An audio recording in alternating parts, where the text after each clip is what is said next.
ஜனவரி மாதம் 20ஆம் தேதி பொது காலத்தின் 2ஆம் வாரம் செவ்வாய்க்கிழமை. முதல் வாசகம். சாமுவேல் முதல் நூலிலிருந்து வாசகம்.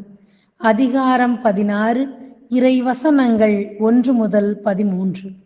அந்நாள்களில் ஆண்டவர் சாமுவேலை நோக்கி, இஸ்ரவேலின் அரசராக சவுல் இல்லாதவாறு நான் அவனை புறக்கணித்ததை நீ அறிந்திருந்தும் நீ எவ்வளவு காலம் அவனுக்காக துக்கம் கொண்டாடுவாய்? உன்னிடமுள்ள கொம்பை எண்ணெயால் நிரப்பிக் கொண்டு போ. பெத்லகேமைச் சார்ந்த ஈசாயிடம் உன்னை அனுப்புகிறேன், ஏனெனில் அவன் புதல்வருள் ஒருவனை அரசனாக தேர்ந்துள்ளேன் என்றார். அதற்கு சாமுவேல், எப்படி போவேன்? சவுல் கேள்விப்பட்டால் என்னை கொன்று விடுவானே என்றார்.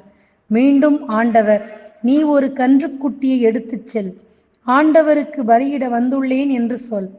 ஈசாயை பலிக்கு அழைத்திடு. அப்பொழுது நீ செய்ய வேண்டியது என்னவென்று உனக்கு நான் தெரிவிப்பேன். நான் உனக்கு காட்டுகிறவனை நீ எனக்காக திருப்பொழிவு செய் என்றார். ஆண்டவர் கட்டளையிட்டவாறு சாமுவேல் செய்த பின் பெத்லகேமுக்கு சென்றார். அப்பொழுது அவ்வூரின் பெரியோர்கள் அஞ்சி நடுங்கி அவரை எதிர்கொண்டு வந்து, உங்கள் வருகையின் நோக்கம் சமாதானம்தானே என்று கேட்டனர். அதற்கு அவர், ஆம், சமாதானம்தான். ஆண்டவருக்கு பலி செலுத்த வந்துள்ளேன். உங்களையே தூய்மையாக்கிக் கொண்டு என்னுடன் பலியிட வாருங்கள் என்றார். மேலும் ஈசாயையும் அவர் புதல்வரையும் தூய்மைப்படுத்தி பலியிட வருமாறு அழைத்தார். அவர்கள் வந்தபோது அவர் எலியாவை பார்த்தவுடனே, ஆண்டவரால் திருப்பொழிவு செய்யப்பட்டவன் இவனாகத்தான் இருக்கும் என்று எண்ணினார்.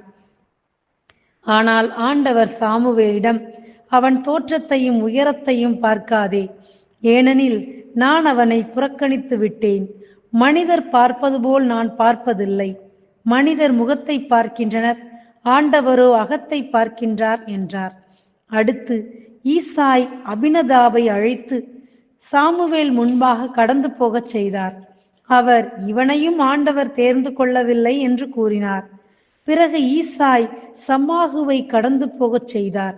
ஆண்டவர் இவனையும் தேர்ந்து கொள்ளவில்லை என்றார் சாமுவேல். இவ்வாறு ஈசாய் தம் 7 புதல்வரை சாமுவேல் முன்பாக கடந்து போகச் செய்தார்.